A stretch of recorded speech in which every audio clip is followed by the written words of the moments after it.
السلام علیکم ورحمۃ اللہ وبرکاتہ۔ ان الحمد للہ نحمده ونستعینه ونستغفره ونعوذ باللہ من شرور انفسنا ومن سیئات اعمالنا من يهده اللہ فلا مضل له ومن يضلل فلا هادی له واشهد ان لا الہ الا اللہ وحدہ لا شریک له وأشهد أن محمدًا عبده ورسوله يا أيها الذين آمنوا اتقوا الله حق تقاته ولا تموتن إلا وأنتم مسلمون يا أيها الناس اتقوا ربكم الذي خلقكم من نفس واحدة وخلق منها زوجها وبث منهما رجالا كثيرا ونساء واتقوا الله الذي تساءلون به والأرحام إن الله كان عليكم رقيبا يا أيها الذين آمنوا اتقوا الله وقولوا قولا سديدا يصلح لكم أعمالكم ويغفر لكم ذنوبكم ومن يطع الله ورسوله فقد فاز فوزا عظيما أما بعد فإن خير الحديث كتاب الله وخير الهدي هدي محمد صلى الله عليه وسلم وشر الأمور محدثاتها وكل محدثة بدعة وكل بدعة ضلالة وكل ضلالة في النار۔ ہر قسم کی حمد و ثنا اللہ تبارک و تعالیٰ کے لیے جو ہم سب کا خالق، مالک اور رازق ہے، اور بے شمار درود و سلام ہوں امام الانبیاء جناب محمد صلی اللہ علیہ وسلم کی ذات اقدس پہ۔ میرے بھائیو، آپ جانتے ہیں کہ امت مسلمہ اس وقت ایک ایسے دور سے گزر رہی ہے جسے زوال کا دور کہا جاتا ہے۔ امت مسلمہ اس وقت بڑے ہی کٹھن مرحلے سے گزر رہی ہے۔ جگہ بجگہ مسلمانوں پہ ظلم و ستم ہو رہا ہے۔ مسلمانوں کو ان کے گھروں سے، ان کے شہروں سے، ان کے وطن سے نکالا جا رہا ہے۔ مسلمانوں کو قتل و غارت کا نشانہ بنایا جا رہا ہے۔ مسلمانوں کی عبادت گاہیں یعنی مسجدیں انہیں گرایا جا رہا ہے۔ مسلمانوں کے مقدس مقامات پہ قبضہ کیا جا رہا ہے، اور مسلمان ہر لحاظ سے یہ محسوس ہوتا ہے کہ زوال کا شکار ہے، ذلیل و رسوا ہے، اور تقریباً اس بات پہ امت مسلمہ کا اتفاق نظر آتا ہے۔ لیکن میرے بھائیوں، یہ زوال، یہ ذلت و رسوائی بلا وجہ نہیں، بلکہ اس میں خود ہم قصوروار ہیں۔ اللہ تبارک و تعالیٰ ارشاد فرماتے ہیں قرآن حکیم میں سورہ شورى میں کہ وما اصابکم من مصیبت فبما کسبت ایدیکم ویعفو عن کثیر، کہ تمہارے اوپر کوئی بھی مصیبت آئے، کوئی بھی پریشانی آئے، کسی بھی ٹینشن کا سامنا کرنا پڑے، تو یہ مصیبت، یہ ٹینشن، یہ پریشانی تمہاری بدعمالیوں کی وجہ سے ہے، تمہاری اپنی حرکتوں کی وجہ سے ہے، تمہارے اپنے گناہوں کی وجہ سے ہے، تمہارے اپنے کرتوتوں کی وجہ سے ہے۔ وَيَعْفُو عَنْ كَثِيرٍ، اللہ تبارک و تعالیٰ تمہاری بہت سی بدعمالیوں کو نظر انداز کر دیتا ہے، ان پہ تمہیں پکڑتا نہیں ہے۔ چند گناہوں پہ اللہ پکڑ لیتا ہے تو ان کی وجہ سے تمہارے اوپر مصیبتیں آتی ہیں، پریشانیاں آتی ہیں، ٹینشنیں آتی ہیں۔ جب مسلمان غزوہ احد میں 70 کی تعداد میں شہید ہوئے تو باقی زندہ رہ جانے والے مسلمانوں میں سے کئی ایک حیرانگی کا اظہار کرنے لگے کہ یہ پریشانی کیوں آئی ہے، 70 مسلمان کیسے شہید ہو گئے، یہ مصیبت کہاں سے آئی؟ اللہ تبارک و تعالیٰ اس کا تذکرہ کرتے ہوئے فرماتے ہیں اولما اصابتکم مصیبۃ قد اصبتم مثلیہا قلتم ان ھذا قل هو من عند انفسکم، کہ احد کی لڑائی میں تمہارے اوپر مصیبت آئی ہے تو تم کہنے لگے ہو کہ کہاں سے آئی، کیسے آئی، سبب کیا ہے؟ اللہ تعالیٰ کہتے ہیں یہ سب کچھ تمہاری اپنی کمزوریوں کا نتیجہ ہے، تمہاری کوتاہیوں کا نتیجہ ہے، یعنی کہ تم نے ہمارے نبی صلی اللہ علیہ وسلم کی نافرمانی کی، ان کی حدیث پہ عمل نہیں کیا، اس وجہ سے تمہارے اوپر یہ مصیبت اور یہ پریشانی آئی ہے۔ اللہ تبارک و تعالی ان عظیم مسلمانوں کے بارے میں کہتے ہیں جو احد کے میدان میں باغ کھڑے ہوئے تھے اور جنہوں نے میدان جنگ چھوڑ دیا تھا، اور یہ یقیناً بہت بڑی پریشانی تھی، بہت بڑی مصیبت تھی، بہت بڑی ٹینشن تھی۔ اللہ تعالیٰ اس کی طرف اشارہ کرتے ہوئے فرماتے ہیں ان الذین تولوا منکم یوم التقى الجمعان انما استزلهم الشیطان ببعض ما کسبوا وَلَقَدْ عَفَا اللَّهُ عَنْهُمْ إِنَّ اللَّهَ غَفُورٌ حَلِيمٌ، کہ وہ لوگ جو احد کی لڑائی میں جب کہ مسلمان فوجیں اور کافر فوجیں آمنے سامنے آئیں، لڑائی ہوئی، اس موقع پہ جن مسلمانوں نے میدان جنگ چھوڑ دیا تھا، انہوں نے کیوں چھوڑا؟ فرمایا انہیں شیطان پھسلانے میں اس لیے کامیاب ہوا کہ وہ اس سے پہلے کچھ گناہ کر چکے تھے، کچھ غلطیاں کر چکے تھے، ان گناہوں کی وجہ سے، ان غلطیوں کی وجہ سے یہ مصیبت آئی، یہ پریشانی آئی۔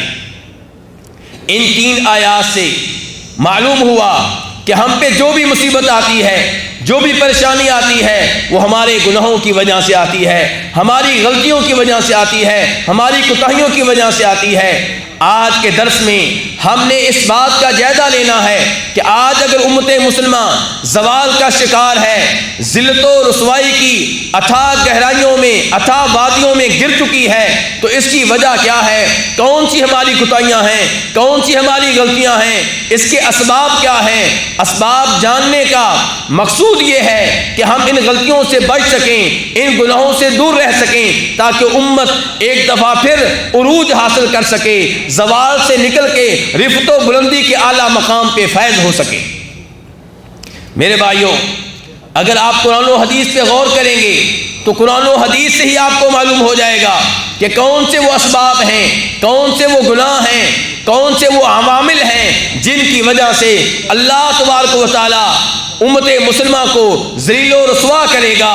میرے بھائیوں، ان میں سے سب سے پہلا سبب ایمان کی کمزوری ہے۔ پہلا سبب کیا ہے میرے بھائیوں؟ آپ میرے ساتھ ہیں نا؟ پہلا سبب کیا ہے؟ ایمان کی کمزوری۔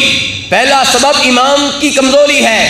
اگر ایمان مضبوط ہو تو اللہ تعالیٰ یہ وعدہ کر رہے ہیں کہ وَلَا تَهِنُوا وَلَا تَحْزَنُوا وَأَنْتُمُ الْأَعْلَوْنَ إِن كُنتُم مُؤْمِنِينَ، کہ کمزوری نہ دکھاؤ، غم نہ کرو، اگر تم صحیح معنوں میں مومن بن گئے تو اللہ غلبہ تمہیں دے گا، اللہ نصرت تمہیں دے گا، اللہ قوت تمہیں دے گا۔ اور ایک اور جگہ پہ اللہ تعالیٰ فرماتے ہیں اِنَّا لَنَنصُرُ رُسُلَنَا وَالَّذِينَ آمَنُوا فِي الْحَيَاةِ الدُّنْيَا وَيَوْمَ يَقُومُ الْأَشْهَادُ، کہ ہمارا وعدہ ہے اپنے رسولوں سے، ہمارا وعدہ ہے مومنوں سے کہ ہم انہیں دنیا میں بھی ان کی تائید کریں گے، ان کی نصرت کریں گے، ان کی مدد کریں گے، اور روز آخرت بھی انہیں رسوا نہیں کریں گے۔ تو اللہ تبارک و تعالیٰ ان 2 آیتوں میں ایمان والوں سے وعدہ کر رہے ہیں کہ ہم تمہاری مدد کریں گے، ہم تمہیں غلبہ دیں گے، ہم تمہیں قوت دیں گے، ہم تمہیں شان دیں گے، ہم تمہیں مقام دیں گے۔ لیکن میرے بھائیوں، اس کے باوجود کہ ہم مومن ہیں پھر بھی ذل و رسوا ہیں، سوچنا پڑے گا کہ کیا ہم واقعی صحیح معنوں میں مومن ہیں، کیا ہم ایمان کے اعلیٰ درجے پہ فائز ہیں؟ کہیں ایسا تو نہیں کہ ہمارے ایمان میں کمزوریاں ہیں، ہمارے ایمان میں خرابیاں ہیں؟ جی ہاں میرے بھائیوں، ہم یہ دعویٰ تو کرتے ہیں کہ ہم مومن ہیں، لیکن بہت سی ایسی چیزیں ہیں جن پہ ایمان لانا ضروری ہے، لیکن ہم ان پہ ایمان نہیں لاتے۔ ایمان کے 6 بڑے ارکان ہیں: اللہ پہ ایمان لانا، اللہ کے فرشتوں پہ ایمان لانا، آسمانی کتابوں پہ ایمان لانا، اللہ کے نبیوں رسولوں پہ ایمان لانا، آخرت پہ ایمان لانا، تقدیر پہ ایمان لانا۔ اس ایمان میں بہت کمزوریاں ہیں، اس ایمان میں بہت لچک پائی جاتی ہے۔ میرے بھائیوں، اللہ پہ ایمان لانا چاہیے، اللہ کے ناموں پہ ایمان لانا چاہیے، اللہ کی صفات پہ ایمان لانا چاہیے، لیکن ہم میں سے کتنے ہی ایسے مسلمان ہیں جو اللہ کے بہت سے نام لفظی طور پہ تو مانتے ہیں، معنی کے لحاظ سے، مفہوم کے لحاظ سے نہیں مانتے۔ اللہ کی صفات لفظی طور پہ مانتے ہیں، معنی کے لحاظ سے، مفہوم کے لحاظ سے، حقیقت کے لحاظ سے نہیں مانتے۔ 1-2 مثالیں دینا چاہوں گا۔ اللہ رب العزت نے قرآن پاک میں کئی دفعہ یہ بیان کیا ہے کہ میں عرش پہ مستوی ہوں۔ اللہ کس پہ مستوی ہے میرے بھائیوں؟ جی عرش پہ مستوی ہیں، اللہ عرش پہ بلند ہیں، اللہ ہر مخلوق سے اوپر ہیں، عرش سے بھی اوپر ہیں۔ یہ عقیدہ اللہ نے قرآن پاک میں بار بار بیان کیا ہے، لیکن بہت سے ایسے مسلمان ہیں جو اس عقیدے پہ ایمان نہیں رکھتے، قرآن پاک کی آیتیں پڑھتے ہیں، ترجمہ پڑھتے ہیں، پھر اس کی تعویل کرتے ہیں، تحریف کرتے ہیں، اور یہ عقیدہ اپنائے ہوئے ہیں کہ اللہ رب العزت ہر چیز میں ہے۔ وحدت الوجود کا غلیظ اور گندا عقیدہ اپنائے ہوئے ہیں۔ مجھے بتائیے کیا یہ لوگ اللہ پہ ایمان لائے ہیں؟ نہیں، یہ صحیح معنوں میں اللہ پہ ایمان نہیں لائے۔ میرے بھائیوں، نبی صلی اللہ علیہ وسلم بخاری شریف کی حدیث میں یہ بیان کرتے ہیں کہ جب رات کا آخری پہر ہوتا ہے، اللہ رب العزت آسمان دنیا پہ نازل ہوتے ہیں، آسمان دنیا پہ تشریف لاتے ہیں۔ اللہ آواز دے کر کہتے ہیں کون ہے جو مجھ سے دعا کرے میں اس کی دعا قبول کروں، کون ہے جو مجھ سے سوال کرے میں اسے عطا کروں، کون ہے جو مجھ سے گناہوں کی بخشش مانگے میں اسے معاف کر دوں۔ نبی علیہ الصلوۃ والسلام ترغیب دے رہے ہیں کہ اس ٹائم اٹھو اور اللہ تعالیٰ تمہیں آواز دے رہا ہے، اللہ سے مانگو، اللہ سے سوال کرو، توبہ استغفار کرو۔ لیکن بہت سے مسلمان یہ کہتے ہیں کہ ہم یہ نہیں مانتے کہ اللہ آسمان دنیا پہ نازل ہوتا ہے، ہم یہ نہیں مانتے کہ اللہ تعالیٰ آواز دیتے ہیں۔ اللہ کی آواز کا انکار، اللہ کے پکارنے کا انکار، اللہ کے کلام کا انکار، اللہ کے نزول کا انکار۔ میرے بھائیوں مجھے بتائیں کیا یہ لوگ اللہ پہ ایمان لا رہے ہیں؟ یہ تو نبی علیہ الصلوۃ والسلام کی حدیث کا صریح طور پہ انکار کر رہے ہیں۔ یہ مومن ہیں تو کس بات کے مومن ہیں؟ اور بہت سے ایمان کا دعویٰ کرنے والے تقدیر پہ ایمان نہیں رکھتے، وہ کہتے ہیں کوئی تقدیر نہیں ہے۔ یہ بات غلط ہے کہ جو کچھ دنیا میں ہو رہا ہے پہلے سے لکھا ہوا ہے، نہیں، ایسی کوئی بات نہیں ہے۔ تقدیر کا انکار کرنے والا مومن کیسے ہوگا میرے بھائیوں؟ بہت سے مسلمان ہیں جو عذاب قبر کے منکر ہیں، عذاب قبر کا انکار کرنے والا آخرت پہ ایمان لانے والا کیسے کہلائے گا؟ بہت سے مسلمان یہ سمجھتے ہیں، انہیں یہ فتویٰ دیا گیا ہے، فتویٰ دینے والے فتویٰ دے رہے ہیں موسیقی حلال ہے، اور یہ فتویٰ دیا جا رہا ہے کہ داڑھی کا شریعت سے کوئی تعلق نہیں ہے، اسلام سے کوئی تعلق نہیں ہے، اس کا عربوں کے کلچر سے تعلق ہے، کوئی داڑھی رکھ لے اس کی مرضی ہے، شریعت کی طرف سے کوئی مسئلہ نہیں ہے۔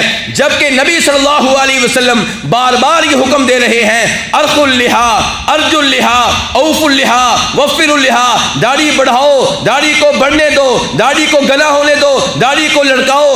اور یہ نبی علیہ الصلوۃ والسلام کی ان احادیث کا انکار کرتے ہوئے کہہ رہے ہیں کہ داڑھی کا شریعت سے کوئی تعلق نہیں ہے، اسلام سے کوئی تعلق نہیں ہے۔ کیا ایسے لوگ مومن ہیں؟ کیا اللہ تبارک و تعالیٰ کی ان پہ نصرت نازل ہوگی، مدد نازل ہوگی؟ نہیں میرے بھائیوں، ان حالات میں یہ توقع رکھنا کہ اللہ ہماری مدد کرے گا یہ ہماری خام خیالی ہے۔ ہمیں صحیح معنوں میں ہر اس چیز پہ ایمان لانا ہوگا جو اللہ نے بیان کی ہے، جو اللہ کے رسول صلی اللہ علیہ وسلم نے بیان کی ہے۔ میرے بھائیوں، دعویٰ یہ ہے کہ ہم مومن ہیں، جو بھی اللہ نے بیان کیا، اللہ کے رسول نے بیان کیا، ہم اس پہ ایمان رکھتے ہیں۔ جبکہ نبی علیہ السلام کی صحیح حدیث ہے کہ عیسیٰ علیہ السلام قیامت کے قریب آسمانوں سے زندہ نازل ہوں گے، دجال آئے گا، دجال کا فتنہ وہ فتنہ ہے جس سے ہر نبی نے خبردار کیا ہے، ہمارے نبی نے بھی خبردار کیا ہے، بلکہ ہمیں حکم دیا تھا کہ ہر نماز میں سلام پھیرنے سے پہلے دجال کے فتنے سے اللہ کی پناہ مانگا کرو۔ اور آج ایسے نام نہاد سکالر پائے جاتے ہیں، مفکر پائے جاتے ہیں جو عیسیٰ علیہ السلام کے نزول کا انکار کرتے ہیں، دجال کے فتنے کا انکار کرتے ہیں، کہتے ہیں یہ افسانہ ہے، اس کا حقیقت سے کوئی تعلق نہیں ہے۔ میرے بھائیوں، یہ ایمان کی کمزوریاں ہیں، یہ ایمان کی خرابیاں ہیں جن کی وجہ سے اللہ رب العزت ایسے مسلمانوں پہ، ایسے مومنوں پہ ناراض ہے۔ پھر اللہ کی مدد کیسے نازل ہو؟ پھر ہم ذلت و رسوائی کا سامنا کیوں نہ کریں جب حالات ایسے ہوں؟ واضح طور پہ قرآن کی آیتوں کا انکار، نبی علیہ السلام کی حدیث کا انکار۔ اور میرے بھائیوں، دوسرا گروپ وہ ہے جو ایمان میں شرک کو ملائے ہوئے ہے، شرک کی آمیزش کیے ہوئے ہے۔ اللہ تعالی نے کہا تھا الذین آمنوا ولم یلبسوا ایمانہم بظلم اولئک لہم الامن وہم مہتدون، کہ جو لوگ ایمان لائیں گے لیکن شرط یہ ہے ایمان میں شرک کی آمیزش نہیں کریں گے، ان کو امن ملے گا۔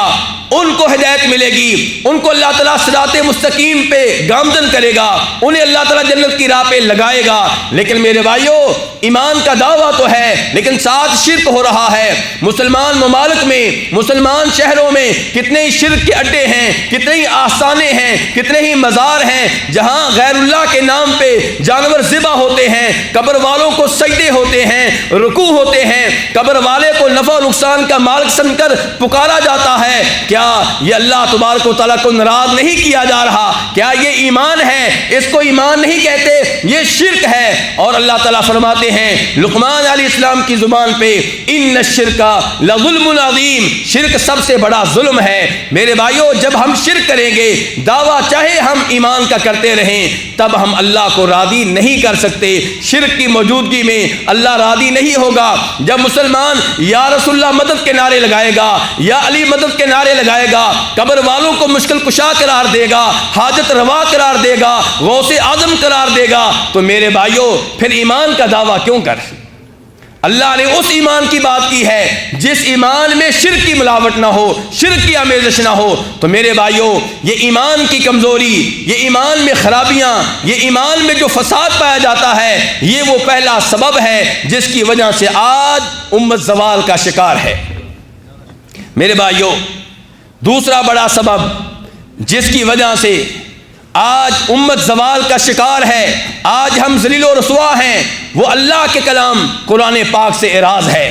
قرآن پاک کے بارے میں اللہ تعالیٰ نے کہا تھا ان ھذا القرآن یہدی للتی ہی اقوم، کہ یہ قرآن جو اللہ کا کلام ہے یہ سیدھی راہ پہ لگاتا ہے، صراط مستقیم پہ لگاتا ہے، ہر معاملے میں ہماری رہنمائی کرتا ہے۔ لیکن ہم نے اس قرآن کو نظر انداز کر دیا، اسے پسے پشت ڈال دیا، اس سے منہ موڑ لیا۔ جب یہ صورتحال ہوگی تو میرے بھائیوں پھر عزت نہیں ملتی، پھر زوال کا ہم شکار ہوں گے، پھر ہم ذلیل و رسوا ہوں گے۔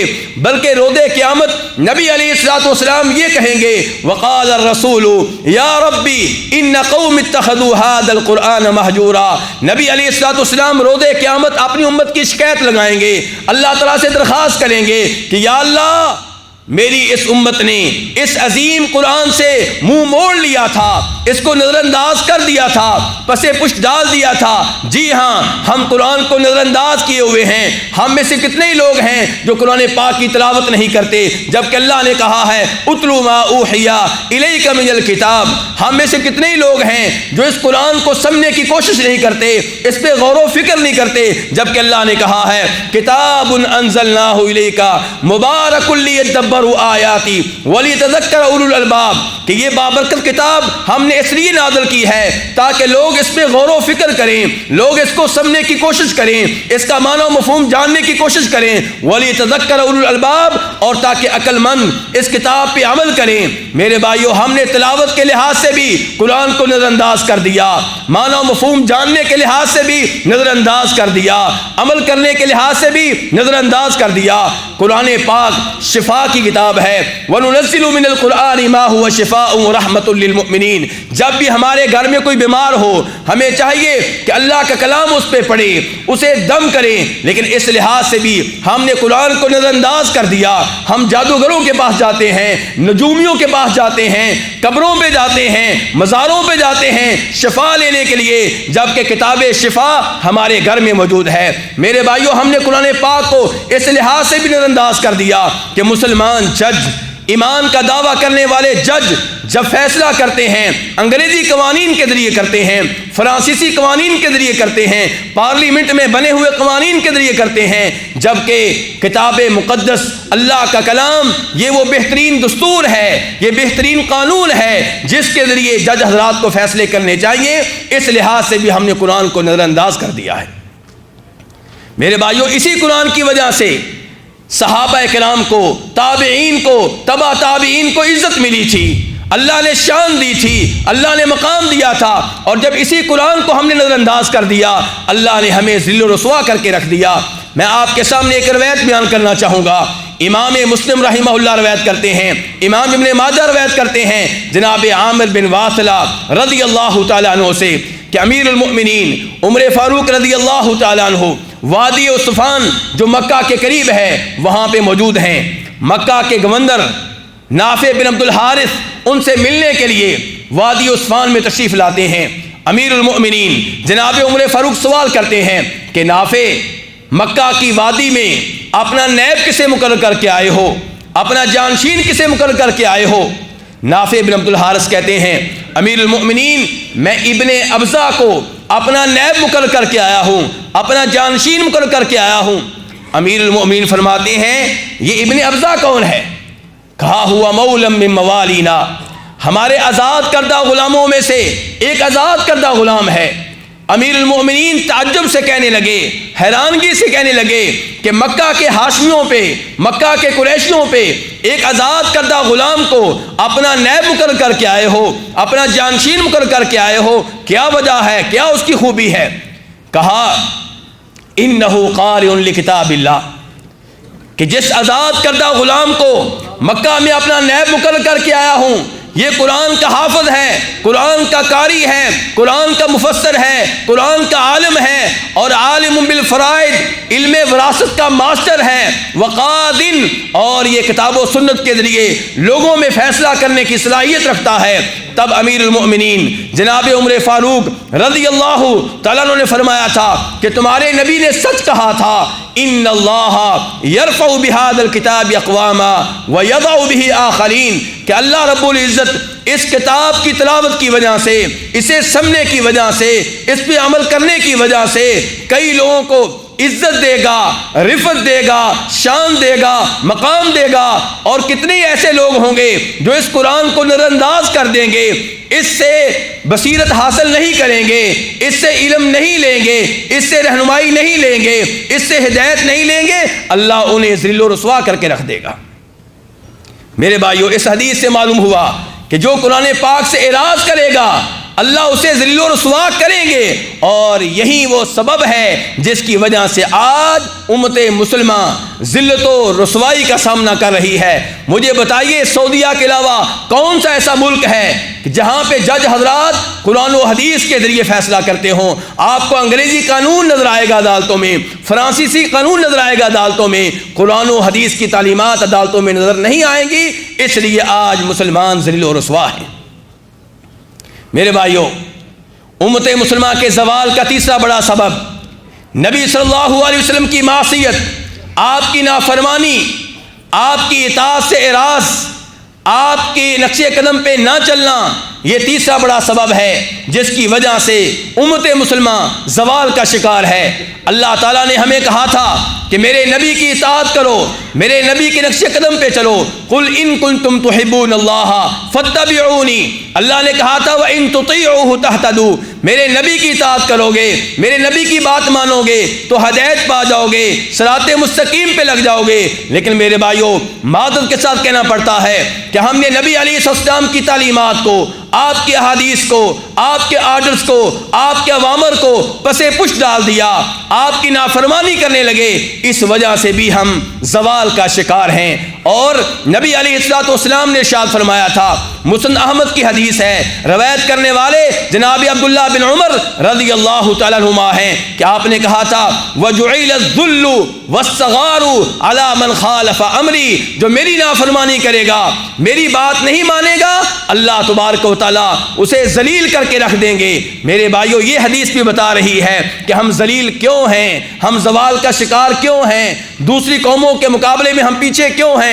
اس لیے کہ ہم نبی صلی اللہ علیہ وسلم کے احکام کو، آپ کی احادیث کو نظر انداز کر رہے ہیں، اور روز قیامت بھی میرے بھائیو ایسی ہی ذلت کا سامنا کرنا پڑے گا اگر ہم نے توبہ نہ کی، اگر ہم نے نبی علیہ السلام کی نافرمانی سے توبہ نہ کی، کیونکہ بخاری شریف کی حدیث ہے، جناب ابو ہریرہ روایت کرنے والے ہیں، نبی صلی اللہ علیہ وسلم نے ارشاد فرمایا تھا کل امتی یدخلون الجنہ الا من ابا، میری ساری کی ساری امت جنت میں جائے گی سوائے اس کے جو خود ہی جنت میں جانے سے انکار کر دے۔ صحابہ کرام نے کہا اللہ کے رسول، جنت میں جانے سے بھلا کون انکار کرے گا؟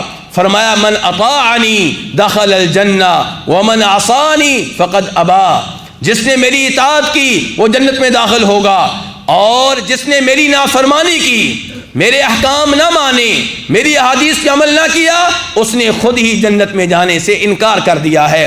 میرے بھائیوں، نبی صلی اللہ علیہ وسلم کی جب نافرمانی احد کے میدان میں ہوئی تو کیا ہوا تھا؟ آپ جانتے ہیں کہ احد کی لڑائی میں مسلمان جیت رہے تھے، فتح حاصل کر رہے تھے، کافر میدان چھوڑ کر بھاگ رہے تھے، کافروں کی عورتیں بھی بھاگ رہی تھیں، مسلمان ان کی گردنیں اڑا رہے تھے، اور اللہ تعالیٰ نے اس کا منظر قرآن پاک میں اس کا نقشہ یوں کھینچا ہے، وَلَقَدْ صَدَقَكُمُ اللَّهُ وَعْدًا إِذْ تَحُسُّونَهُم بِإِذْنِهِ، کہ اللہ نے اپنا وعدہ سچا کر دکھایا جب تم کافروں کو کاٹ رہے تھے۔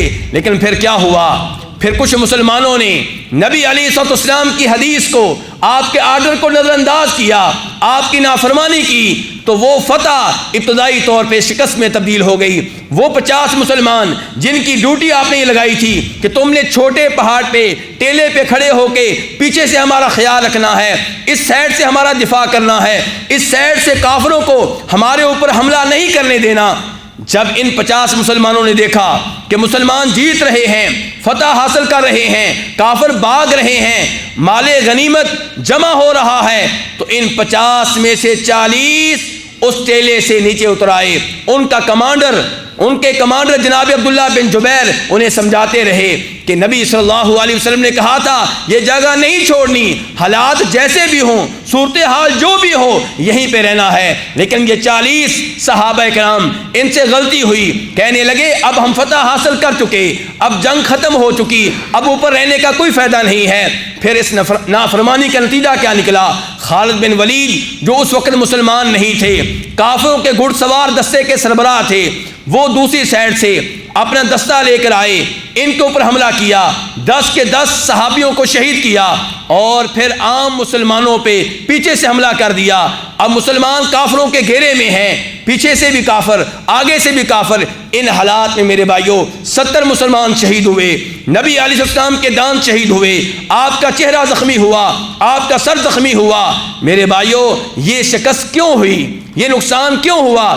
اس لیے کہ نبی علیہ السلام کی ایک حدیث کو نظر انداز کیا گیا، اور آج ہم آپ کی کتنی احادیث کی نافرمانی کرتے ہیں، کتنی احادیث ہیں جنہیں ہم ریجیکٹ کر دیتے ہیں، جنہیں ہم نہیں مانتے۔ میں ایک حدیث آپ کے سامنے رکھنا چاہوں گا جن کی اکثر مسلمان روزانہ کی بنیاد پہ نافرمانی کرتے ہیں۔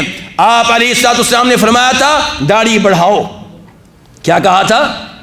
داڑھی بڑھاؤ، داڑھی کو گنا ہونے دو، داڑھی لڑکاؤ۔ روزانہ کی بنیاد پہ کتنے ہی مسلمان ہیں جو نبی علیہ السلام کے اس حکم کی نافرمانی کرتے ہیں، خلاف ورزی کرتے ہیں۔ بتائیے پھر مسلمان ذل و رسوا کیوں نہ ہوں؟ پھر مسلمان زوال کا شکار کیوں نہ ہوں؟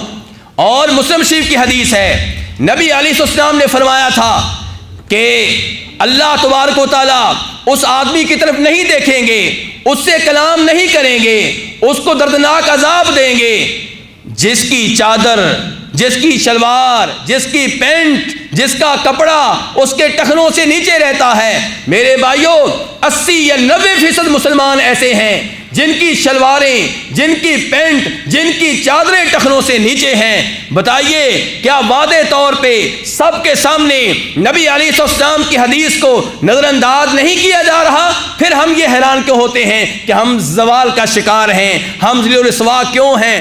ہم میں سے ہر کوئی سوچے کہ میں نبی الاسلام کی کتنی اطاعت کر رہا ہوں، کتنی اتباع کر رہا ہوں۔ میرے بھائیوں ہم نے نبی علیہ السلام کی احادیث کو وہ اہمیت نہیں دی جو دینی چاہیے، اسی لیے امت زوال کا شکار ہے۔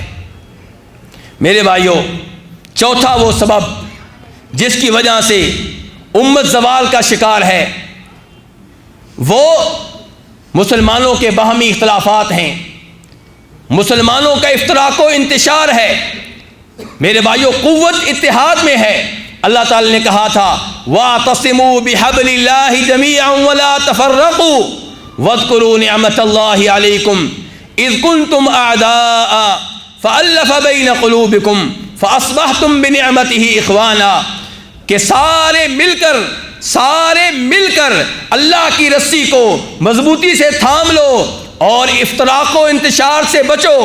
یاد کرو اللہ کی نعمت کو کہ تم ایک دوسرے کے دشمن تھے، اللہ نے تمہارے دل جوڑ دیے، تم میں اتحاد پیدا کر دیا۔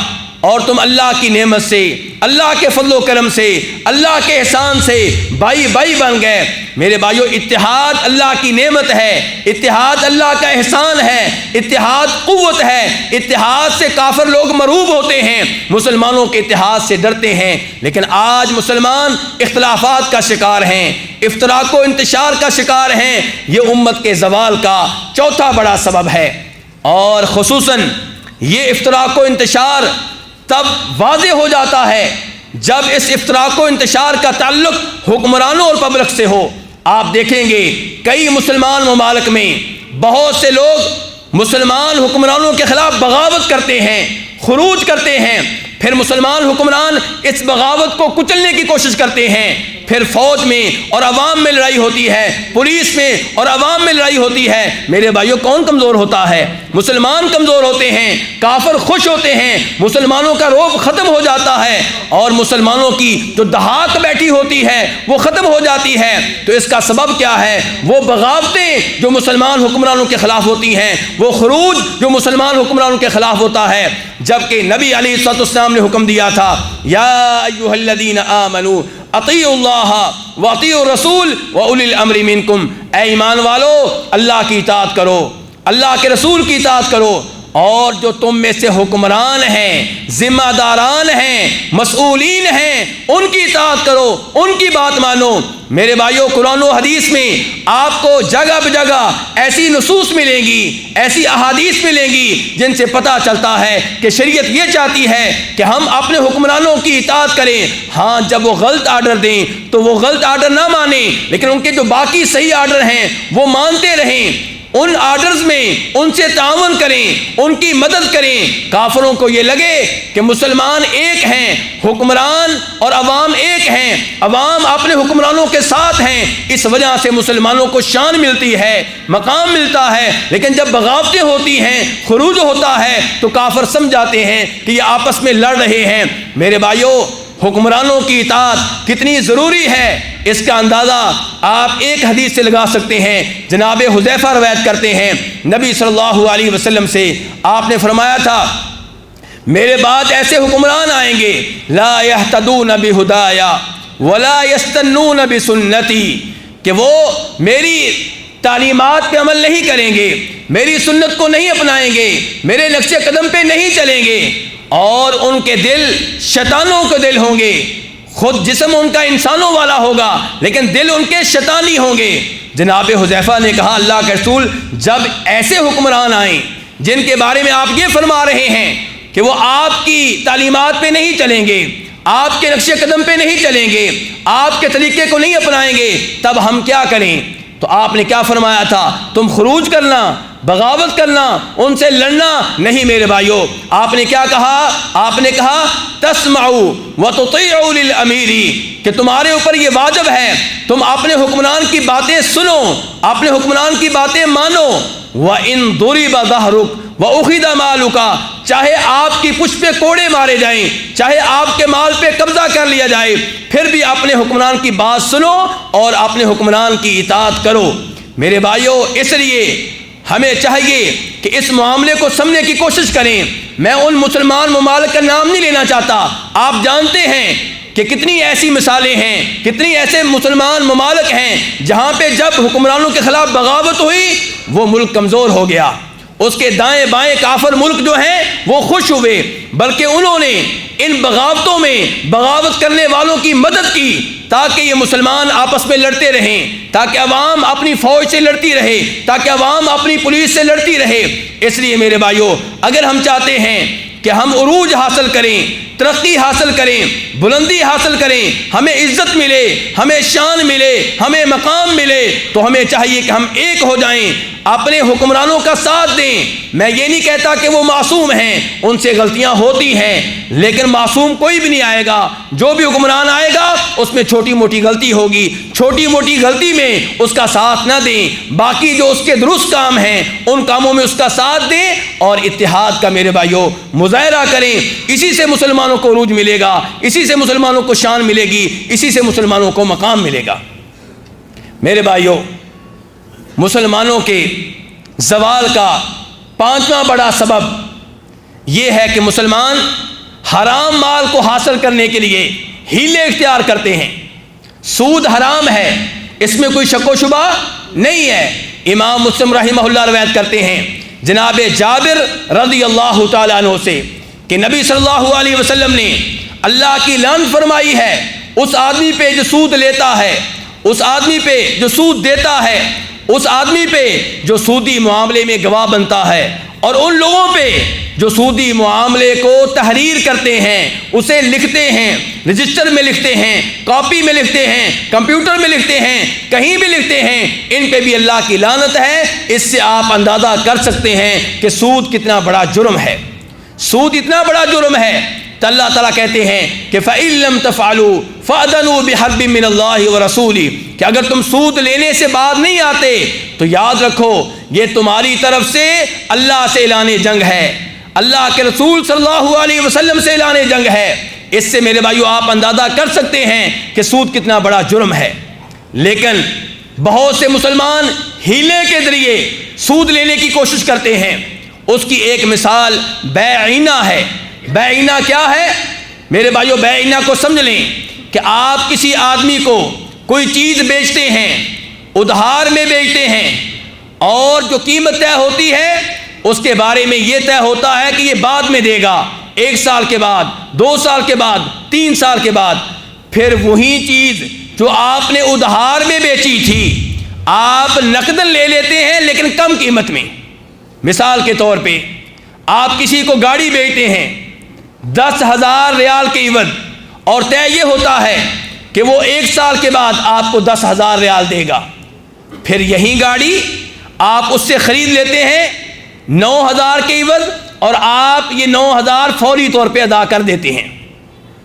میرے بھائیوں ذرا غور کیجئے گا، کیا یہاں پہ گاڑی بیچنا مقصود ہے؟ لگتا ہے آپ نے غور نہیں کیا اس مثال پہ۔ 10,000 ریال کے عوض آپ نے گاڑی بیچی، اور طے یہ ہوا کہ 1 سال کے بعد وہ 10,000 ریال دے گا۔ پھر وہی گاڑی آپ نے خرید لی، کتنے میں؟ 9,000 میں۔ اب گاڑی کو نکال دیں کیونکہ گاڑی واپس اسی آدمی کے پاس آ گئی۔ اب کیا نتیجہ کیا نکلا کہ آپ نے 9,000 ریال دیا ہے اس کو بطور قرض، اور واپس کتنے لیں گے؟ 10,000 ریال لیں گے۔ 1,000 ریال آپ سود لیں گے۔ یہ سود بھی ہے اور اس میں ہیلا ہے، اللہ کو دھوکہ دینے کی کوشش کی گئی ہے۔ اس انداز سے جب ہم حرام مال حاصل کریں گے میرے بھائیوں یہ امت کے زوال کا بہت بڑا سبب ہے۔ جناب عبداللہ بن عمر رضی اللہ عنہ روایت کرتے ہیں نبی صلی اللہ علیہ وسلم سے، ابو داؤد شریف کی حدیث ہے کہ آپ نے فرمایا تھا اذا تبایعتم بالعینہ واخذتم اذناب البقر ورضیتم بالزرع وترکتم الجہاد سلط اللہ علیکم ذلا لا ينزعه حتی ترجعوا الی دینکم، کہ جب تم اینا والی بے کرنے لگو گے، یعنی ہیلے کے ذریعے، دھوکے کے ذریعے سود لینے لگو گے، اور جب تم بیلوں کی دمیں پکڑ لو گے، کھیتی باڑی پہ راضی ہو جاؤ گے، اسی پہ اکتفا کرو گے، آخرت پہ توجہ نہیں دو گے اور جہاد کو ترک کر دو گے، اللہ تعالیٰ تم پہ ایسی ذلت مسلط کرے گا جس ذلت کو اللہ کبھی بھی نہیں اٹھائے گا جب تک کہ تم اپنے دین کی طرف واپس نہیں آ جاؤ گے۔ تو میرے بھائیو بیعینہ یہ امت کے زوال کے اسباب میں سے ایک بڑا سبب ہے، اور آج آپ دیکھیں گے کہ اسلامک بینکنگ کے نام پہ بہت سے ایسے معاہدے ہیں جن میں سود ہوتا ہے، لیکن ذرا ہیلا اختیار کر کے دھوکہ دینے کے ذریعے۔ تو میرے بھائیوں اس وجہ سے بھی اللہ کا غضب نازل ہوتا ہے، اللہ کی ناراضگی نازل ہوتی ہے۔ امام عبدالرزاق، میرے بھائیوں توجہ سے، امام عبدالرزاق اپنی کتاب المصنف میں روایت کرتے ہیں کہ جناب عائشہ رضی اللہ عنہ کے پاس ایک عورت آئی، کہنے لگی ام المؤمنین میں نے اپنی ایک لونڈی بیچی ہے۔ کیا بیچا ہے میرے بھائیوں؟ لونڈی بیچی ہے۔ کس کو؟ زید بن ارقم رضی اللہ تعالیٰ عنہ کو بیچی ہے، 8,000 درہم میں بیچی ہے، اور طے یہ ہوا ہے کہ وہ 8,000 درہم بعد میں دیں گے۔ پھر وہی لونڈی میں نے جناب زید بن ارقم رضی اللہ تعالیٰ عنہ سے خرید لی ہے 600 درہم کے بدلے میں، اور میں نے یہ پیسے فوری طور پہ ادا کر دیے ہیں۔ تو آپ کی اس بارے میں کیا رائے ہے؟ جناب عائشہ فرمانے لگی تم دونوں نے بدترین قسم کا سودا کیا ہے. جاؤ میری طرف سے زید بن ارقم کو بتا دو کہ انہوں نے اللہ کی راہ میں اللہ کے رسول کے ساتھ مل کر جتنا بھی جہاد کیا تھا وہ سارے کا سارا ضائع ہو چکا، رائے گاں ہو چکا. ہاں اگر یہ توبہ کر لیں، اس بیع کو چھوڑ دیں، اس سے توبہ کر لیں، اللہ سے معافی مانگ لیں تو ان کا جہاد بچ جائے گا. ورنہ انہیں بتا دو کہ جتنا جہاد کیا ہے سارے کا سارا اس بیع کی وجہ سے ضائع ہو چکا ہے. میرے بھائیو، آپ اندازہ کریں، ہیلا کر کے سود لینا. اور امام بخاری روایت کرتے ہیں جناب ایوب سختیانی سے، یخادعون اللہ کما یخادعون آدمیا، کہ یہ اللہ تعالیٰ کو ایسے دھوکہ دینے کی کوشش کرتے ہیں جیسے کسی انسان کو دھوکہ دیا جاتا ہے. امام ایوب سختیانی کہتے ہیں اس سے بہتر تھا کہ سیدھا سیدھا سود لے لیتے. یہ ہیلا کرنے کی کیا ضرورت ہے؟ یہ گاڑی کو درمیان میں ڈالنے کی کیا ضرورت ہے؟ یہ کپڑے کو درمیان میں ڈالنے کی کیا ضرورت ہے؟ تو میرے بھائیوں، حرام مال کمانا ہیلا کر کے اور یہ سمجھنا کہ آپ شریعت کو دھوکہ دے لیں گے، قرآن و حدیث کو دھوکہ دے لیں گے، اپنے خالق کو دھوکہ دے لیں گے، یہ میرے بھائیوں بہت بڑا جرم ہے. ایک حرام مال، ایک سود اور ایک ہیلا، دھوکہ دینے کی کوشش. اس وجہ سے نبی علیہ السلام نے فرمایا ہے کہ جب تم بیع نہ کرنے لگ جاؤ گے اللہ تعالیٰ تم پہ ذلت مسلط کر دے گا، اور اس ذلت کو نہیں اٹھائے گا جب تک کہ دین کی طرف واپس نہیں آ جاؤ گے. میرے بھائیوں، امت کے زوال کے اسباب میں سے ایک اور سبب دنیا کی بہت زیادہ رغبت، دنیا کا اہتمام، دنیا کی فکر، آخرت کو نظر انداز کر دینا، دنیاوی امور میں ایک دوسرے سے مقابلہ لگا لینا. اگر اس کے گھر میں 20 کمرے ہیں میرے گھر میں 25 ہونے چاہیے، اس کے گھر میں 30 کمرے ہیں میرے گھر میں 35 ہونے چاہیے، اس کے پاس 5 گاڑیاں ہیں میرے پاس 10 گاڑیاں ہونی چاہیے، اس کے پاس اتنی کرنسی ہے کہ وہ $10,000 ہیں میرے پاس $20,000 ہونے چاہیے. دنیاوی امور میں مقابلہ جو ہے یہ امت کے زوال کا سبب ہے، اور یہ اسی حدیث سے معلوم ہو رہا ہے جو ابھی میں نے آپ کے سامنے رکھی ہے. ایک اور حدیث بھی اسی معنی میں آتی ہے، وہ بھی آپ کے سامنے رکھنا چاہوں گا. امام ابو داؤد رحمہ اللہ روایت کرتے ہیں جناب ثوبان رضی اللہ تعالی عنہ سے کہ نبی صلی اللہ علیہ وسلم نے فرمایا یوشک الامم ان تداعى علیکم کما تداعى الاکلۃ الی قصعتها، کہ ایسا وقت آنے والا ہے جب کافر قومیں مسلمانوں پہ حملہ کرنے کے لیے، مسلمانوں کے مال پہ قبضہ کرنے کے لیے، مسلمانوں کی زمینوں پہ قبضہ کرنے کے لیے ایک دوسرے کو دعوت دیں گی، ایک دوسرے کو بلائیں گی، اور بغیر کسی ٹینشن کے، بغیر کسی خطرے کے، انہیں کوئی پریشانی نہیں ہوگی، مسلمانوں کا انہیں کوئی ڈر نہیں ہوگا. بالکل ایسے ہی جیسا کہ ایک برتن میں کھانا کھانے والے، ایک پیالے میں کھانا کھانے والے ایک دوسرے کو بلاتے ہیں کہ آؤ کھانا کھائیں، آؤ کھانا کھائیں، یہ دعوت دیتے ہوئے انہیں کوئی پریشانی نہیں ہوتی، کوئی ٹینشن نہیں ہوتی. فرمایا ایک وقت آئے گا مسلمانوں پہ حملہ کرنے کے لیے کافر قومیں ایک دوسرے کو دعوت دیں گی اور انہیں کوئی ٹینشن نہیں ہوگی، کوئی پریشانی نہیں ہوگی، مسلمانوں سے کوئی خوف و خطرہ نہیں ہوگا. ایک صحابی نے کہا وَمِن قِلَّةٍ نَحْنُ يَوْمَئِذٍ، اے اللہ کے رسول صلی اللہ علیہ وسلم، کیا اس وجہ سے کہ اس زمانے میں ہم قلیل تعداد میں ہوں گے، ہم تھوڑے ہوں گے، کافر زیادہ ہوں گے؟ آپ نے فرمایا نہیں، بل انتم یومئذ کثیر، اس زمانے میں تم کثرت میں ہوگے، ولکنکم غثاء کغثاء السیل، لیکن تمہاری کوئی قیمت نہیں ہوگی، تمہارا کوئی مقام نہیں ہوگا، تمہارا کوئی وزن نہیں ہوگا، تم سے کوئی ڈرنے والا نہیں ہوگا، تم سے کوئی مرعوب نہیں ہوگا، تم ایسے ہوگے جیسے سیلاب کے پانی پہ جاگ ہوتا ہے. میرے بھائیو، سیلاب کے پانی پہ جو جاگ ہوتا ہے اس کی کوئی قیمت ہوتی ہے؟ اس کا کوئی وزن ہوتا ہے؟ اس کی کوئی حیثیت ہوتی ہے؟ اس کی کوئی اپنی راہ ہوتی ہے؟ بالکل نہیں. جدھر پانی لے جائے ادھر جاگ جائے گا. جاگ کی اپنی کوئی حیثیت نہیں ہے، جاگ کا کوئی فائدہ نہیں ہے، جاگ سے کسی کو کوئی خطرہ نہیں ہے، جاگ سے کسی کو کوئی امید نہیں ہے. فرمایا یہی صورتحال مسلمانوں کی ہوگی. آپ نے فرمایا وَلَيَنزِعَنَّ اللَّهُ مِن صُدُورِ عَدُوِّكُمْ الْمَحَابَّةَ مِنْكُمْ، اللہ تبارک و تعالی تمہارے دشمنوں کے سینوں سے تمہارا روب نکال دے گا، تمہارا خوف نکال دے گا۔ میرے بھائیو کون نکالے گا؟ کون نکالے گا؟ اور روب داخل کرنے والا کون ہے؟ اللہ۔ تم پتہ یہ چلا کہ اگر ہم عروج چاہتے ہیں، شان چاہتے ہیں، عزت چاہتے ہیں، رب کو راضی کرنا ہوگا۔ کافروں کے سینوں میں ہمارا روب ڈالنے والا اللہ ہے۔ سنلقی فی قلوب الذین کفروا الرعب بما اشرکوا باللہ۔ اللہ تعالیٰ کہہ رہے ہیں ہم کافروں کے دلوں میں تمہارا روب ڈال دیں گے۔ یا اللہ تو کیوں روب ڈالے گا ان کے دلوں میں؟ ان کا جرم کیا ہے؟ فرمایا اس لیے کہ وہ شرک کرتے ہیں۔ میرے بھائیوں کافروں کے دلوں میں اللہ مسلمانوں کا روب اس لیے ڈالتا ہے کہ کافر مشرک ہیں، شرک کی سزا ملتی ہے، اور جب یہی شرک مسلمان کرے تو کافروں کے دلوں میں مسلمانوں کا روب کیسے رہے گا؟ اسی لیے آپ صلی اللہ علیہ وسلم فرما رہے ہیں کہ اللہ تعالیٰ تمہارے دشمنوں کے سینے سے تمہارا خوف نکال دے گا، تمہاری ہیبت نکال دے گا، تمہارا روب نکال دے گا۔ وَلَيَقْذِفَنَّ اللَّهُ فِي قُلُوبِكُمُ الْوَهْنَ، اور اللہ تعالیٰ تمہارے دلوں میں وہن ڈال دے گا۔ تمہارے دلوں میں کیا ڈال دے گا؟ لفظ بولیے میرے بھائیو، کیا ڈال دے گا؟ وہن ڈال دے گا۔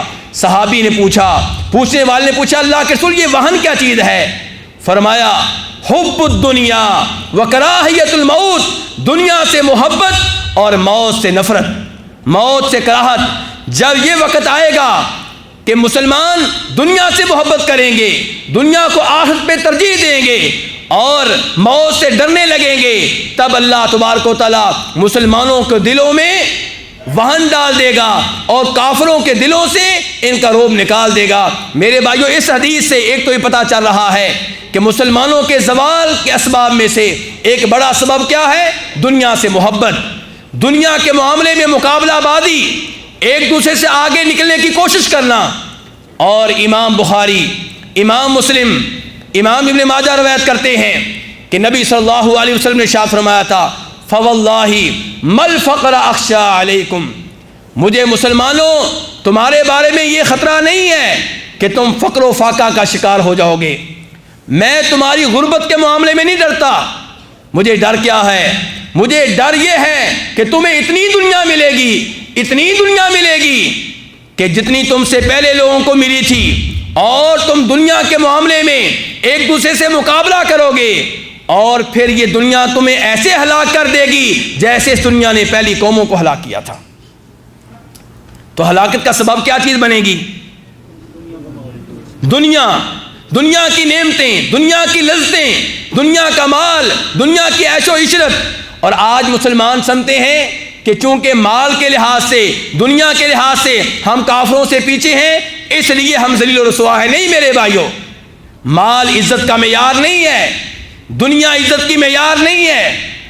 اصل بات یہ ہے کہ کافر آپ سے ڈرنے والے ہوں، ان کے دلوں میں آپ کا روب ہو، انہیں یہ جرت نہ ہو کہ آپ کی کسی مسجد کو گرائیں، آپ کے کسی ملک پہ قبضہ کریں، آپ کے کسی شہر پہ قبضہ کریں، آپ کے مال پہ قابض ہوں، آپ میں سے کسی کو قتل کریں۔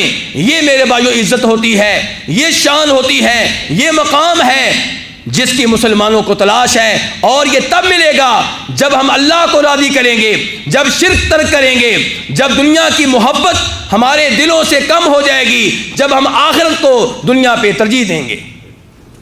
میرے بھائیو امت کے زوال کے اسباب میں سے ایک بڑا سبب ترک جہاد ہے، جہاد ترک کر دینا۔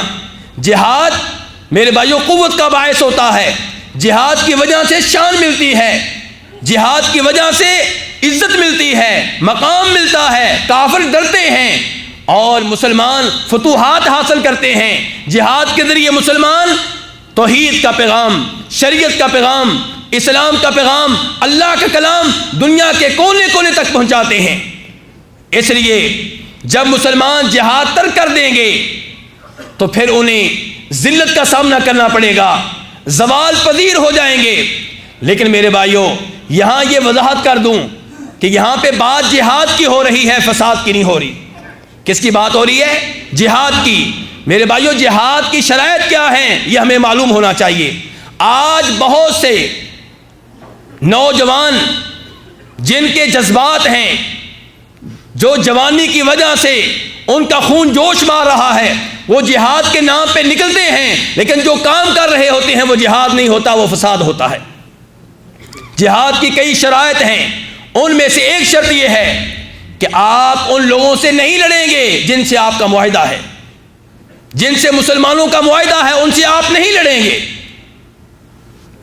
اللہ تبارک و تعالیٰ قرآن حکیم میں فرماتے ہیں وَإِمَّا تَخَافَنَّ مِن قَوْمٍ خِيَانَةً فَانبِذْ إِلَيْهِمْ عَلَى سَوَاءٍ إِنَّ اللَّهَ لَا يُحِبُّ الْخَائِنِينَ کہ اگر کسی قوم سے آپ کا معاہدہ ہے، کسی قوم سے آپ لوگوں کی صلح ہے، اور آپ کو ایسی اطلاعات مل رہی ہیں کہ وہ معاہدہ توڑنا چاہتے ہیں، وہ مسلمانوں پہ حملہ کرنا چاہتے ہیں، وہ غداری کرنا چاہتے ہیں، وہ خیانت کرنا چاہتے ہیں، تو آپ پہلے سے معاہدہ توڑنے کا واضح طور پہ اعلان کر دیں۔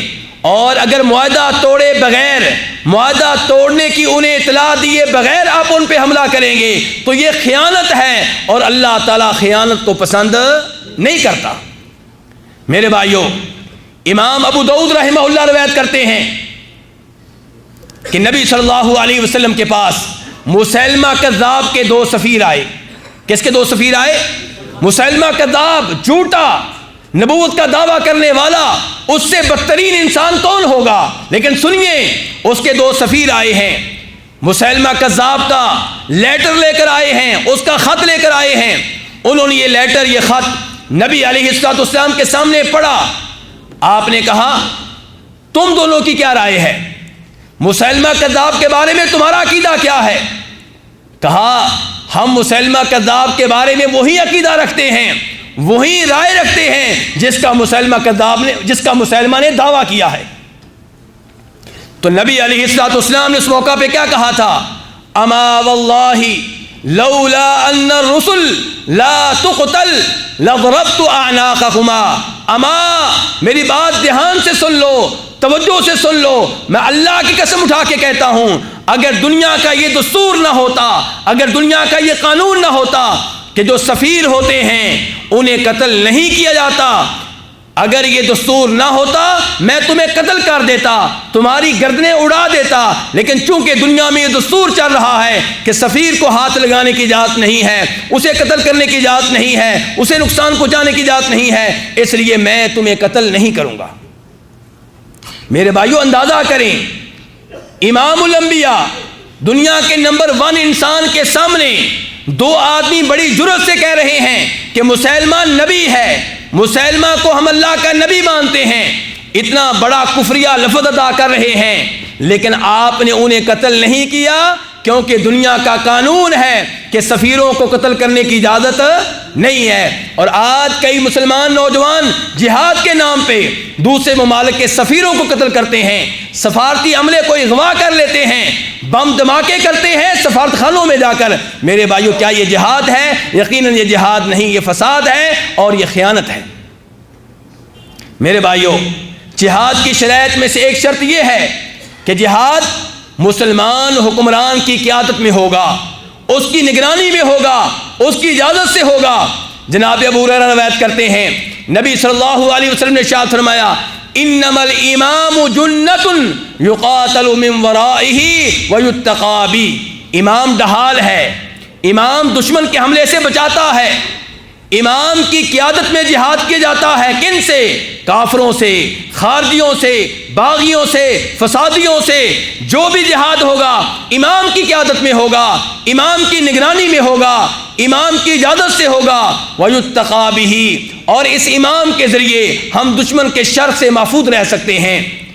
سوال پیدا ہوتا ہے کہ اگر امام یہ کام اچھے طریقے سے نہ کرے تو پھر نبی علیہ السلام نے ارشاد فرمایا فَإِنْ أَمَرَ بِتَقْوَى اللَّهِ وَعَدَلْ، اگر امام، اگر حکمران، اگر خلیفہ وقت، اگر بادشاہ وقت تقوی سے کام لے، عدل و انصاف سے کام لے تو اس پہ اسے اجر و ثواب ملے گا، اور اگر وہ اپنی ذمہ داری ادا نہ کرے فرمایا اس کا بوجھ اسی پہ ہوگا۔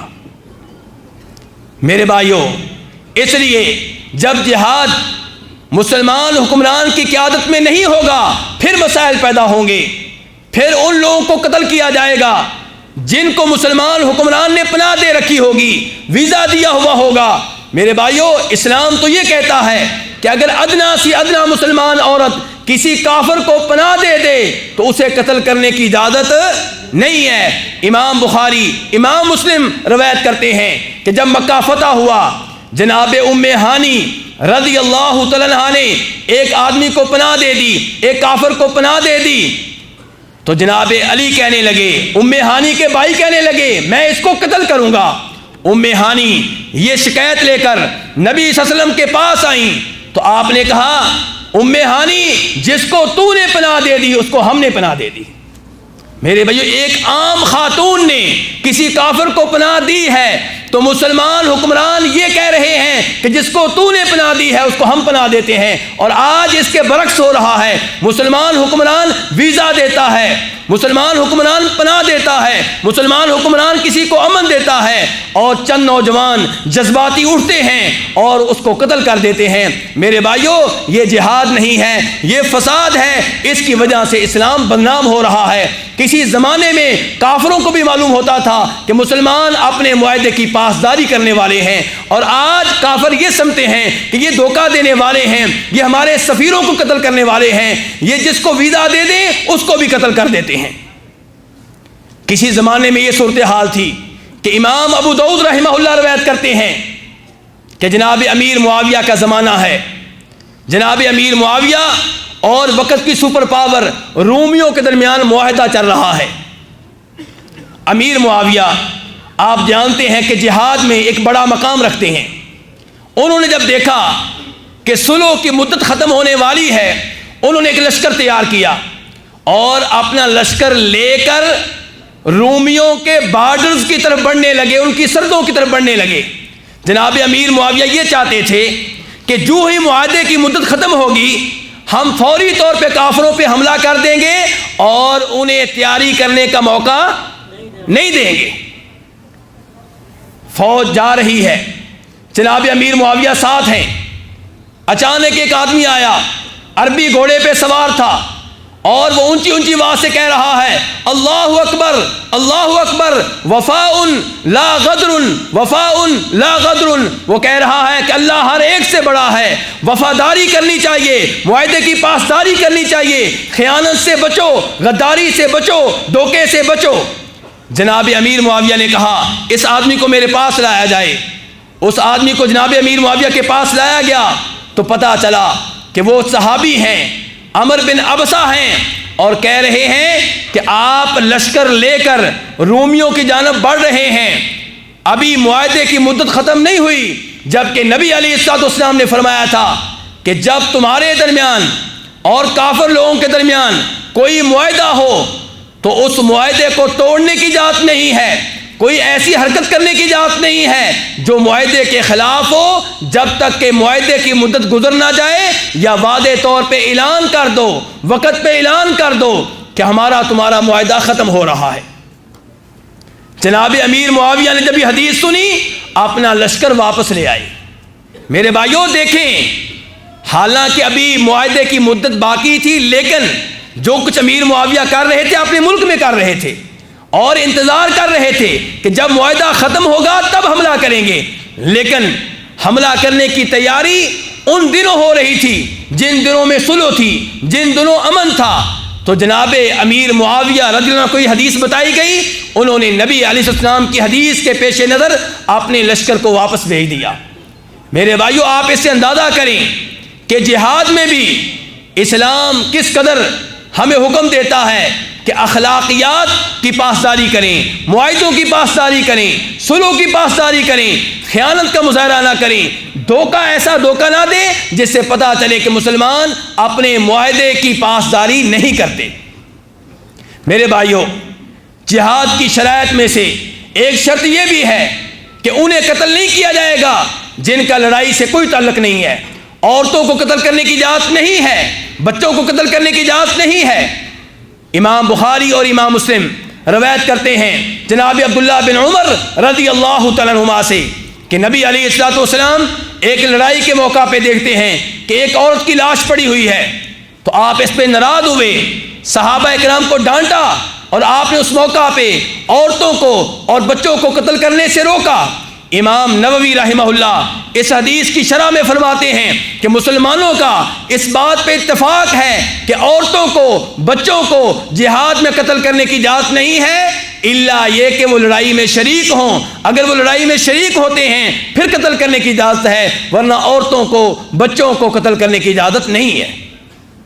تو میرے بھائیوں, یہ چند اسباب میں نے آپ کے سامنے رکھے ہیں جن کی وجہ سے ہم زوال کا شکار ہیں, جن کی وجہ سے اللہ نے ہم پہ ذلت و رسوائی مسلط کر دی ہے. اور اگر ہم چاہتے ہیں کہ ہم دوبارہ عروج حاصل کریں, دوبارہ عزت حاصل کریں, دوبارہ شان و شوکت حاصل کریں, تو ہمیں چاہیے کہ ہم ان اسباب کا ازالہ کریں, ان اسباب سے دور رہیں, ان عوامل سے دور رہیں اور ایسے کام کریں جن کی وجہ سے اللہ تبارک و تعالی ہمیں دوبارہ عزت دے اور اس ذلت کو اللہ تعالیٰ اٹھا لے. میرے بھائیو, اس کے لیے اپنے ایمان کو مضبوط کرنا ہوگا, ایمان ایسا جس میں شرک کی ملاوٹ نہ ہو.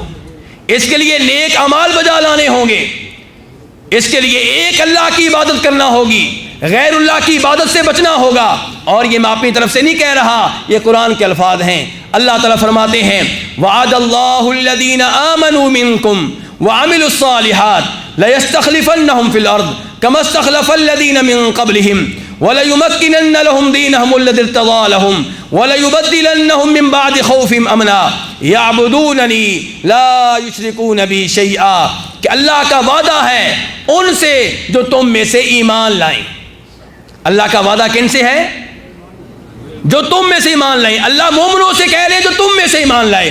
اس کا مطلب یہ ہے کہ جو ایمان کا دعویٰ کرنے والوں میں سے حقیقی طور پہ مومن بن جائے, صحیح معنوں میں مومن بن جائے, اللہ کا اس سے وعدہ ہے وَعَمِلُوا الصَّالِحَاتِ, جو نیک اعمال بجا لائیں, نمازوں کا اہتمام کریں, حج کا اہتمام کریں, روزوں کا اہتمام کریں, حرام کاموں سے بچیں. ان سے اللہ تعالیٰ کا وعدہ ہے کہ اللہ تعالیٰ ان کو زمین میں خلافت دے گا جیسے اللہ نے پہلے لوگوں کو خلافت دی تھی. اللہ تعالیٰ ان کے دین کو اقتدار دے گا, ان کے دین کو غلبہ دے گا, ان کا دین نافذ ہو جائے گا اور اللہ تعالیٰ ان کے خوف کو امن میں بدل دے گا. لیکن یعبدوننی لا یشرکون بی شیئا, یہ اللہ کا وعدہ ان لوگوں سے ہے جو ایک اللہ کی عبادت کریں گے اور عبادت میں اللہ کے ساتھ کسی اور کو شریک نہیں کریں گے. یا رسول اللہ مدد کے نعرے نہیں لگائیں گے, یا علی مدد کے نعرے نہیں لگائیں گے, غیر اللہ کے نام پہ بکرے ذبح نہیں کریں گے, غیر اللہ کے نام پہ قسمیں نہیں اٹھائیں گے. میرے بھائیو, تمام شرکیہ امور سے دور رہیں گے. ان سے اللہ کا وعدہ ہے کہ میں انہیں خلافت دوں گا, ان کے دین کو اقتدار دوں گا, ان کے خوف کو عمل میں بدل دوں گا. تو میرے بھائیو, یہ تین اعمال اپنا لیں تو اللہ رب العزت ہمیں عروج دے گا, اللہ ہمیں عزت دے گا. اور اس کے ساتھ ساتھ نبی علیہ السلام کی اطاعت کرنا ہوگی, کیونکہ اللہ نے کہا ہے وَإِن تُطِيعُوهُ تَهْتَدُوا, میرے رسول کی اطاعت کرو گے, ان کی بات مانو گے, پھر تمہیں کامیابی ملے گی, پھر تمہیں ہدایت ملے گی, پھر تمہیں میں صراط مستقیم پہ گامزن کروں گا. اور میرے بھائیو, علم حاصل کرنا ہوگا. کیا حاصل کرنا ہوگا؟ دین کا علم. میں سائنس کا علم نہیں کہہ رہا, میں میڈیکل کا علم نہیں کہہ رہا, اور ہم میڈیکل کے علم کے خلاف نہیں ہیں, سائنس کے علم کے خلاف نہیں ہیں, لیکن وہ علم جس کی وجہ سے آپ کو عزت ملے گی وہ دین کا علم ہے, شریعت کا علم ہے, جس سے آپ کو پتہ چلے اللہ کے حقوق کیا ہیں, اللہ کے نام کیا ہیں, اللہ کی صفات کیا ہیں, اللہ کی عبادت کیسے کی جاتی ہے, نبی علیہ الصلوۃ والسلام کی اطاعت کن امور میں کرنی ہے اور کون سے امور سے دور رہنا ہے, جس کی وجہ سے پتہ چلے والدین کے حقوق کیا ہیں, بیگم کے حقوق کیا ہیں, بچوں کی تعلیم و تربیت کیسے کرنی ہے, پڑوسیوں کے حقوق کیا ہیں, رشتہ داروں کے حقوق کیا ہے. اس علم کی بات کر رہا ہوں. نبی علیہ السلام نے فرمایا تھا من یرید اللہ بہ خیرا یفقہہ فی الدین, جس کے ساتھ اللہ تعالیٰ خیر کا ارادہ کر لیں اللہ تعالیٰ اسے دین میں بصیرت دیتے ہیں, دین کی سمجھ بوجھ عنایت کر دیتے ہیں, اسے اللہ تعالیٰ دین کا علم دیتے ہیں. تو میرے بھائیو, اگر ہم چاہتے ہیں ہمیں عزت ملے, ہمیں شان ملے, ہمیں مقام ملے, امت مسلمہ کو عروج حاصل ہو, تو اس کے لیے دین کا علم حاصل کرنا ہوگا. اور جو گناہ ہم کر رہے ہیں, جو گناہ ہم سے ہو چکے ہیں, ان کی اللہ سے توبہ و استغفار کرنا ہوگا, اللہ سے معافیاں مانگنی ہوں گی, اللہ کے سامنے گڑگڑانا ہوگا. اللہ تعالیٰ کہتے ہیں وَتُوبُوا إِلَى اللَّهِ جَمِيعًا أَيُّهَا الْمُؤْمِنُونَ لَعَلَّكُمْ تُفْلِحُونَ. مومنو, اگر فلاح چاہتے ہو, کامیابی چاہتے ہو, اگر نجات چاہتے ہو, تو اللہ سے سارے کے سارے توبہ کر لو. تو میرے بھائیو اپنے گناہوں سے توبہ کریں، استغفار کریں، پھر اللہ راضی ہوگا، پھر اللہ کی نعمتیں نازل ہوں گی، پھر خوشحالی ملے گی، پھر عزت ملے گی۔ نوح علیہ السلام نے اپنی قوم سے کیا کہا تھا؟ استغفروا ربکم انہ کان غفارا یرسل السماء علیکم مدرارا ویمددکم باموال وبنین ویجعل لکم جنات ویجعل لکم انہارا، کہ اللہ سے اپنے گناہوں کی معافی مانگ لو، اللہ سے بخشش مانگ لو، اللہ بہت معاف کرنے والا ہے۔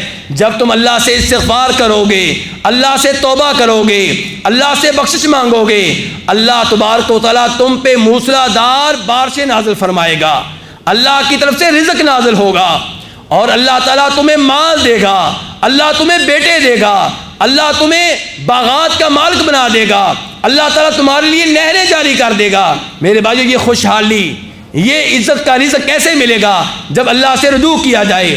اور نبی علیہ السلام نے جناب ثوبان والی حدیث میں بھی یہی کہا تھا کہ اذا تبایعتم بالعینہ، کہ جب تم بیعینہ کرنے لگو گے، اور جب تم بیلوں کی دمیں پکڑ لو گے، جب تم کھیتی باڑی پہ اکتفا کرو گے، جہاد ترک کر دو گے، اللہ تم پہ ذلت مسلط کر دے گا۔ سوال یہ ہے کہ یہ ذلت کب اٹھے گی؟ اس ذلت کو اللہ تعالیٰ کب دور کرے گا؟ فرمایا حتیٰ ترجعوا الی دینکم، جب اپنے دین کی طرف رجوع کرو گے، اللہ کے دین کی طرف رجوع کرو گے، تب اللہ رب العزت تمہیں عزت دے گا، تمہیں شان دے گا، ذلت کو اٹھا لے گا۔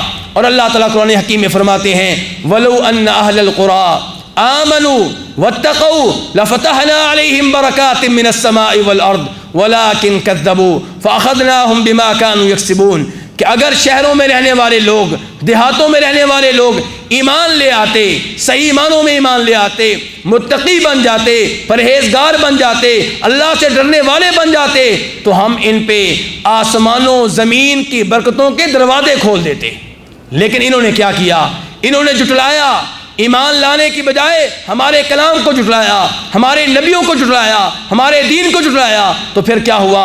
پھر ہم نے ان کے کرتوتوں کی وجہ سے، ان کے گناہوں کی وجہ سے انہیں عذاب میں مبتلا کر دیا۔ میرے بھائیو اس ایسے سے بھی پتہ چلا کہ اگر ہم عزت چاہتے ہیں، شان چاہتے ہیں، عروج چاہتے ہیں، مقام چاہتے ہیں، تو پھر ایمان لانا ہوگا ہر اس چیز پہ جو اللہ نے بیان کی ہے، ہر اس چیز پہ جو اللہ کے رسول نے بیان کی ہے، متقی بننا ہوگا، حرام چیزوں سے دور رہنا ہوگا، سود سے دور رہنا ہوگا، قتل و غارت سے دور رہنا ہوگا، چوری سے دور رہنا ہوگا، بدکاری سے دور رہنا ہوگا، معصوم عورتوں پہ تہمتیں لگانے سے دور رہنا ہوگا، جادو سے دور رہنا ہوگا، غیب کا دعویٰ کرنے والوں سے دور رہنا ہوگا۔ جب میرے بھائیو ہم متقی بن جائیں گے، پرہیزگار بن جائیں گے، شریعت کو اپنانے والے بن جائیں گے، تو اللہ رب العزت اپنی نعمتوں کے دروازے کھول دے گا، پھر اللہ عزت دے گا، اللہ مقام دے گا، اللہ ذلت کو جو ہمارے اوپر مسلط ہو چکی ہے اٹھا لے گا۔ میں اللہ رب العزت سے دعا کرتا ہوں کہ اللہ رب العزت ہمیں وہ اسباب اپنانے کی توفیق عنایت فرمائے جن اسباب کو اپنانے سے اللہ تعالیٰ کسی بھی قوم کو عزت دیا کرتا ہے، شان دیا کرتا ہے، مقام دیا کرتا ہے۔ اور اللہ تعالیٰ ہمیں ان گناہوں سے، ان غلطیوں سے، ان کوتاہیوں سے دور رکھے جن کی وجہ سے اللہ تعالیٰ کسی بھی قوم کو ذلت و رسوائی میں مبتلا کر دیتا ہے۔ یا اللہ ہمارے گناہ معاف کر دے، یا اللہ ہم سے راضی ہو جا، یا اللہ ہمیں صراط مستقیم پہ چلنے کی توفیق عنایت فرما، یا اللہ ہمیں ان گناہوں سے محفوظ فرما جن کی وجہ سے تو ناراض ہو جایا کرتا ہے۔ یا اللہ ہمارے جن بھائیوں نے، جن مسئولین نے اس اجتماع کا انعقاد کیا ہے، یا اللہ ان کی محنتیں قبول فرما، یا اللہ سعودی حکمرانوں کی حفاظت فرما، یا اللہ انہیں وہ اعمال کرنے کی توفیق عنایت فرما جن میں تیری رضا ہو۔ یا اللہ وہ ایسے توحید کے پروگرام منعقد کرتے ہیں، یا اللہ تو ان پہ راضی ہو جا، مزید ایسے نیک اعمال کرنے کی توفیق عنایت فرما۔ یا اللہ جتنے مسلمان حکمران ہیں انہیں شریعت پہ چلنے کی توفیق عنایت فرما، انہیں اپنے اپنے ممالک میں شریعت نافذ کرنے کی توفیق عنایت فرما۔ یا اللہ جتنے مسلمان مریض ہیں سب کو شفا عنایت فرما۔ یا اللہ ہمیں توحید پہ قائم و دائم رکھ، یا اللہ ہمیں شریعت پہ قائم و دائم رکھ۔ یا اللہ ہماری اولاد کو بھی توحید پہ لگا دے، شریعت پہ لگا دے۔ یا اللہ جن کے پاس اولاد نہیں ہے انہیں نیک اولاد عنایت فرما۔ میں آخر میں شکریہ ادا کرتا ہوں یہاں کے ذمہ داران کا، خصوصی طور پہ شیخ مختار صاحب کا، شیخ تمیم صاحب کا، اور ان کے مکتب کے مدیر صاحب کا، جنہوں نے ہمیں موقع دیا کہ ہم نے آپ سے گفتگو کی اور ہمیں قرآن و حدیث کا پیغام آپ تک پہنچانے کا موقع ملا۔ اللہ تعالیٰ یہ سب قبول فرمائے۔ وآخر دعوانا ان الحمدللہ رب العالمین۔ ویڈیو کو اپنے دوستوں کے ساتھ ضرور شیئر کیجیے گا، اور اگر آپ نے ابھی تک ہمارا چینل سبسکرائب نہیں کیا تو فوراً سبسکرائب کیجیے، ساتھ ہی بیل آئیکن پر کلک کریں تاکہ مزید آنے والی ویڈیوز جہاں وقتاً فوقتاً آپ کے لیے اس چینل پر اپلوڈ کرتے ہیں وہ آپ کو وقت پر ملتی رہے اور آپ ان سے مستفید ہوتے رہیں۔ اگلی ویڈیو تک ہمیں دیجیے اجازت، اپنا خیال رکھیے گا، اللہ حافظ۔